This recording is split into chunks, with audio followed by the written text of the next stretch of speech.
वैसे तो मैं एक बार निर्दलीय जीत गया, आते आते 20 साल बीत गया। मैं गीत गद्दे या शायद एलो नहीं है पद्दे हैं।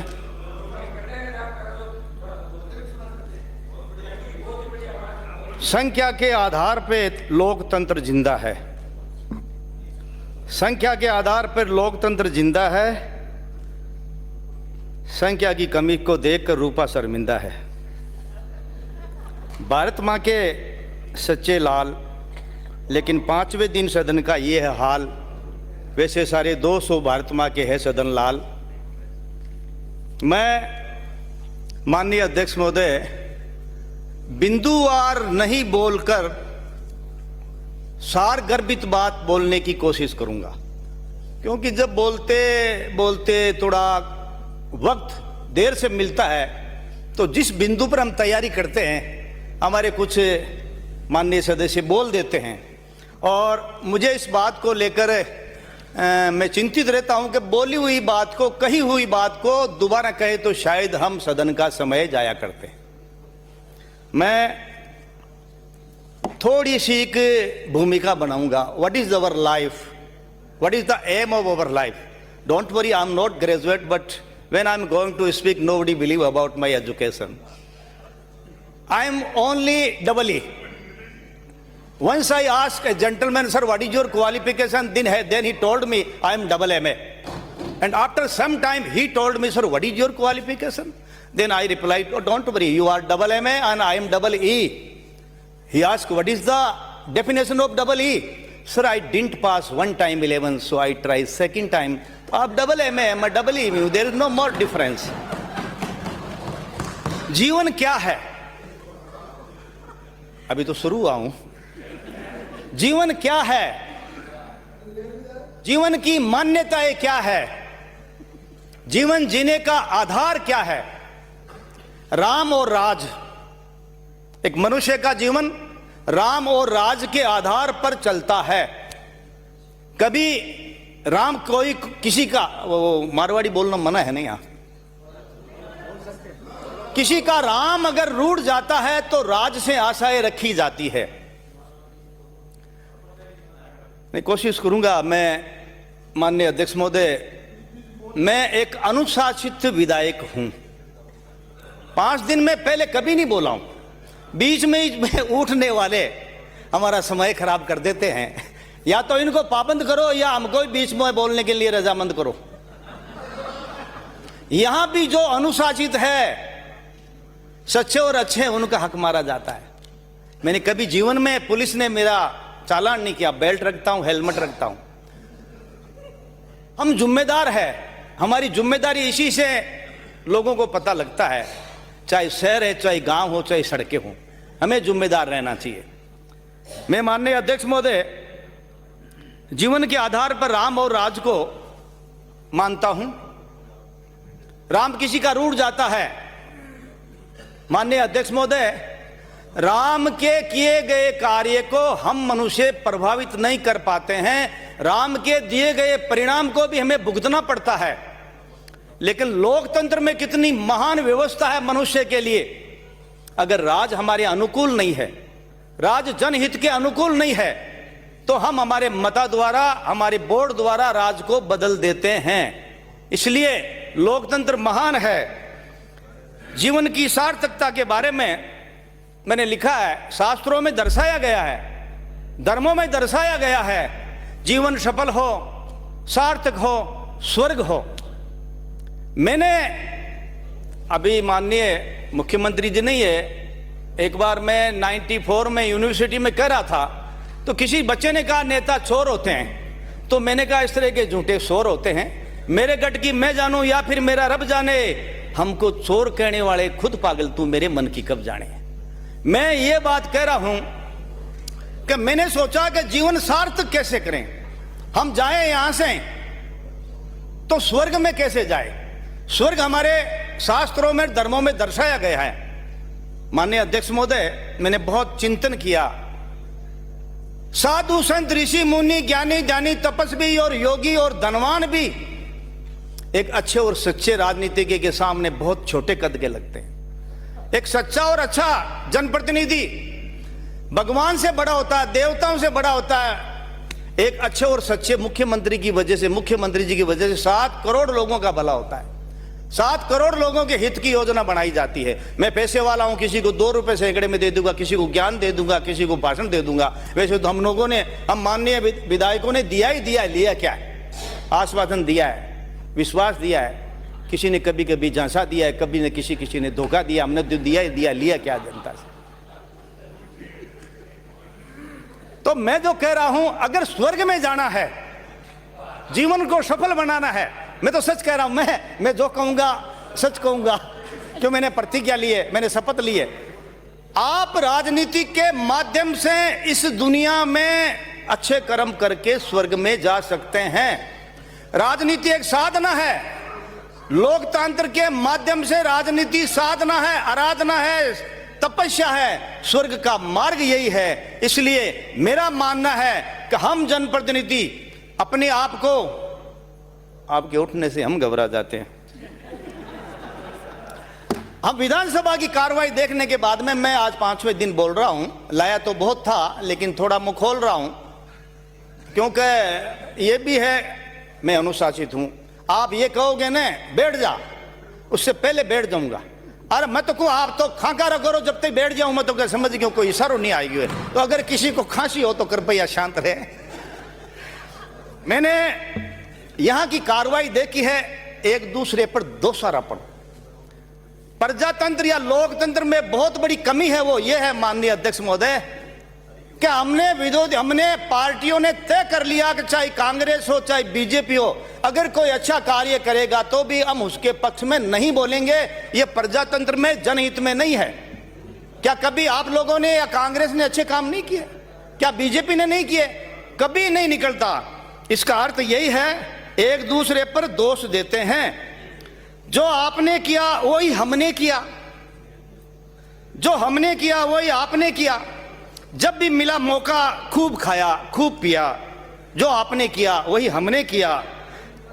जब खुद को बेगुनाह साबित करने का आया मौका, पूरा दोष एक दूसरे पर मढ़ दिया। जो आपने किया वो हमने किया। कभी खाने के लिए हमने दांत घिस लिए, कभी खाने के लिए हमने दांत घिस लिए, कभी खाने के लिए आपने दांत घिस लिए। इस दांतों की एक्सरसाइज में हमारे दांत तो मजबूत हो गए, लेकिन गरीब नागरिक और भी गरीबी से पिस लिए। यह जीवन का सार आ रहा है। जीवन मिले न मिले, मैं तो यहां तक कहता हूं, हम सबको, हम रहे न रहे खुशबू हमारी राह करेगी। लोग कहें न कहें ये जमी तो कुछ कहा करेगी। जमी बोलती है आदमी के जाने के बाद, आदमी तो सिर्फ बोलता है आदमी के आने के बाद। बाहर भी आएंगे पतझड़ के जाने के बाद, कभी हम भी याद आएंगे जमाने से जाने के बाद, कभी हम भी याद आएंगे जमाने से जाने के बाद। माननीय अध्यक्ष महोदय, मैं सारांश ही बोल देता हूं, सारी बोल देता हूं।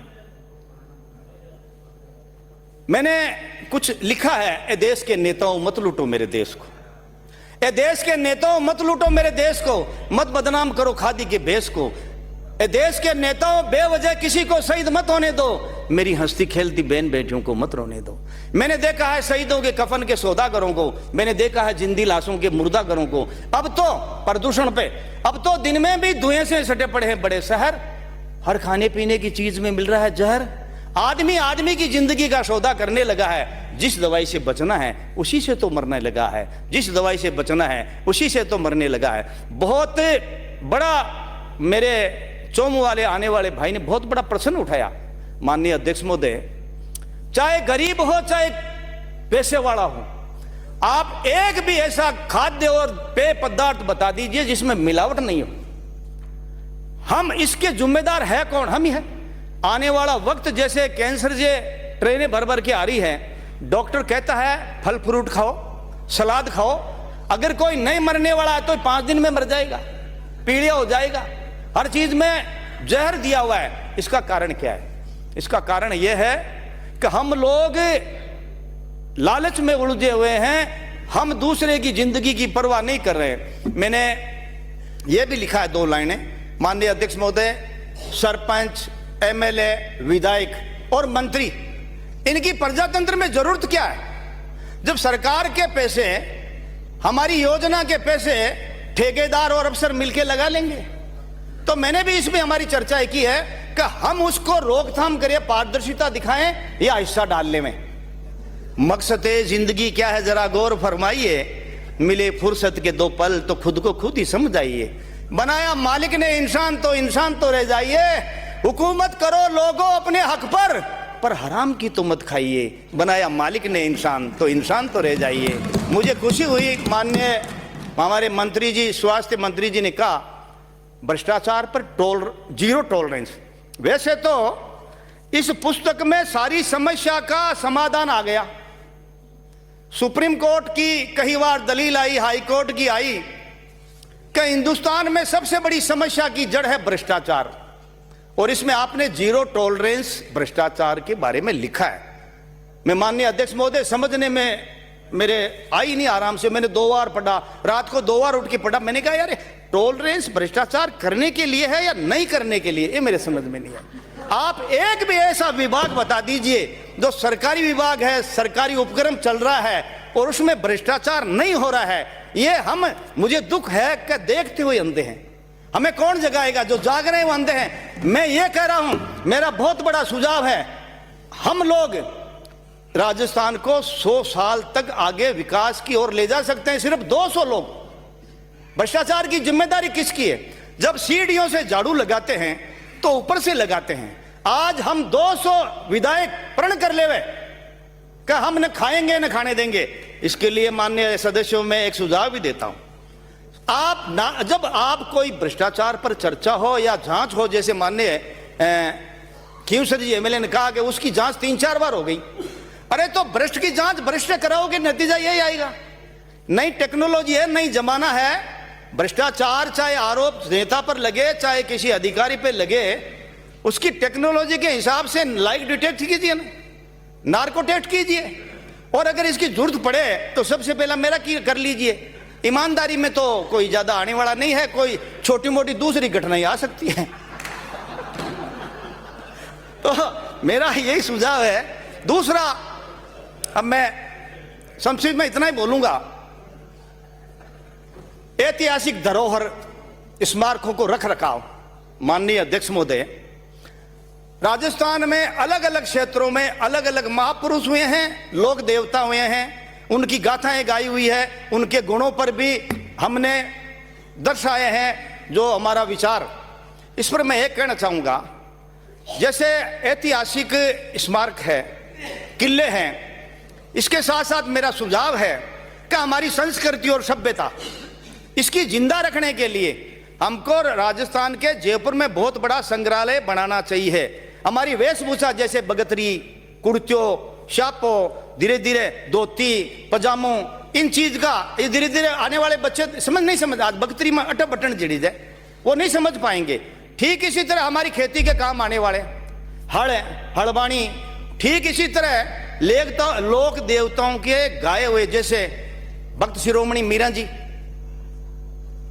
कर्माबाई, रानाबाई, रे मैं तो दर्द दीवानी मेरो दर्द न जाने को, रे मैं तो दर्द दीवानी मेरो दर्द न जाने को।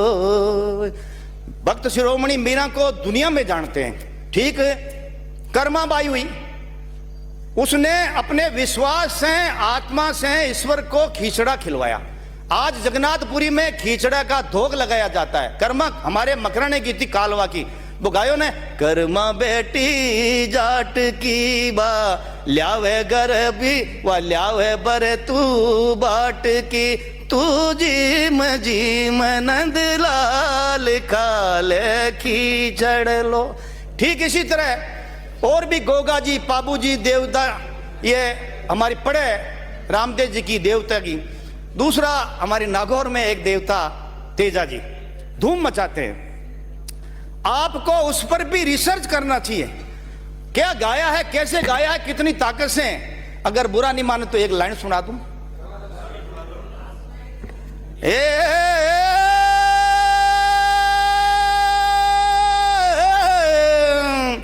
ना गोरी तू सूरावो धरतीरा अवतारी वो सतवंती तू राजावो अरे लीलणरा असवारी हो हे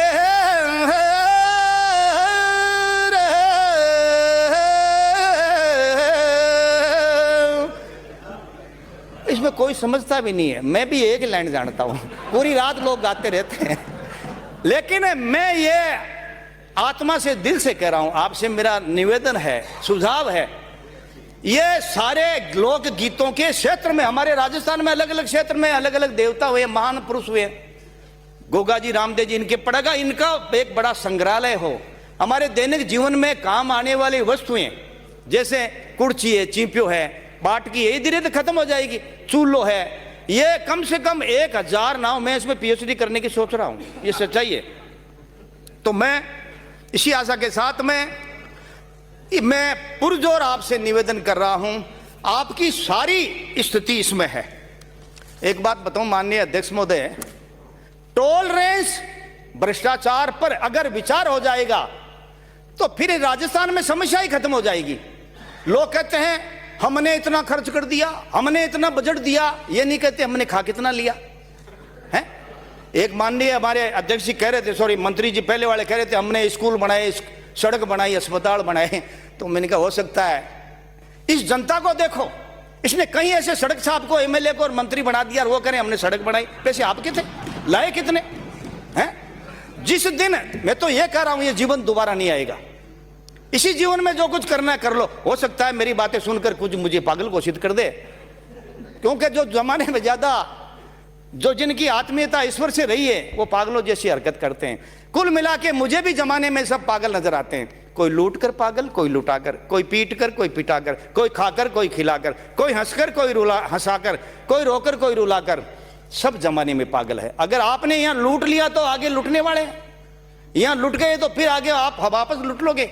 या तो ईश्वर पर पूर्ण विश्वास हटा लें हम, या आस्तिक बन के जिए। No sir, I am 65 years old, I am regular of football player, nobody believe about my games when I am going to play football in my ground। जातवाद की बात करते हो, मेरी फुटबॉल टीम में 45 साल से चला रहा हूं, सारे अल्पसंख्यक है, मैं और मेरा भाई को छोड़ के। मेरे बेटी का नाम बिस्मिल्ला है, सबसे नजदीक दोस्त मेरा मुसलमान है। फिर भी मैं कह रहा हूं, ए देश के नेताओं, ए देश के नेताओं, मातृभूमि का ध्यान रखो। उसी देश उसी का है जो मातृभूमि का प्यार करता है। तो मैं अध्यक्ष महोदय, दूसरा किसानों के बारे में 2 मिनट बोलूं। कितना बहुत ही एक महत्वपूर्ण मुद्दा है।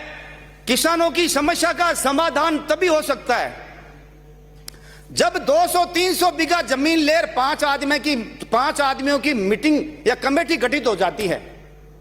आज हिंदुस्तान में धीरे धीरे किसान, मैं तो किसान हूं, मुझे 5 पैसे मिले हुए हैं, गाड़ी ढंग की लाता हूं मैं, तो तुलना करते हैं कि रूप जी किसान है, मैं किसान कहां से हूं, मैं तो पत्थर का व्यापार करता हूं। किसानों की मैं आत्मा से कह रहा हूं, इस देश का किसान जब टूट जाएगा तो ईश्वर हमसे रूठ जाएगा। बिजली के बारे में इतना ही कहता हूं, एक किसान जब बिजली पैदा करता है या किसान जब फसल पैदा करता है और बिजली के तार को बिना कनेक्शन जोड़कर मोटर चला के अपने बच्चों को पालता है, इस देश को पालता है, उसको चोर मत कहिए माननीय अध्यक्ष महोदय। झूठ कपट, बेईमानी और मान सम्मान और अय्याशी के लिए अरबों कमाने वाले लोग वो झूठे हो सकते हैं, वो बेईमान हो सकते हैं। हमारी मेडिकल में प्रावधान है, आपको पता है माननीय मंत्री मेडिकल में प्रावधान है, जब आदमी ज्यादा बीमार हो जाता है तो उसको ऑक्सीजन दे दी जाइए, उसको वेंटिलेटर पे लेटा दिया जाता है। तो किसान अपने बच्चों को जिंदा रखने के लिए अगर तार जोड़कर बिजली पैदा करता है तो चोर नहीं हो सकता वो। तो अब जब अधिकारों का हनन होता है आदमी का, तो मनुष्य खुद अपराध की तरफ चला जाता है। इसी आशा के साथ में आपने मुझे समय दिया और मैं फिर आपसे निवेदन करता हूं। मेरे कोई और भी आगे हैं, जैसे खेल कूद के बारे में है, कई समस्याएं हैं, ये रख रखाव के बारे में है, भजनों के बारे में है। आपने मुझे टाइम दिया और मैं आपसे आशा रखता हूं, अभी शुरुआत हुई है, मेरा हौसला बढ़ाते रहना। और मैं तो ये तो बार बार कहूँगा कि जब ये साफ दिख रहा है साहब, आप मेरे में फर्क क्या है? कल आप बैठे थे, हम जिस चीज के जोर मार के चिल्ला रहे थे आज उसी के लिए, कल आप जिस चीज को जोर से लेकर कह रहे थे ये करो ये करो, हम आज ये कह रहे हैं। कहीं ये नूरा कुश्ती की कार्रवाई न साबित हो जाए हमारी विधानसभा, मैच फिक्सिंग की साबित नहीं हो जाए। इसलिए मैं चाहता हूं, ये सदन है, राजस्थान की जनता का सबसे बड़ा न्यायालय है, यहां राजस्थान के सभी लोगों का भविष्य तय होता है। इसी आशा के साथ में धन्यवाद। खुशवीर सिंह।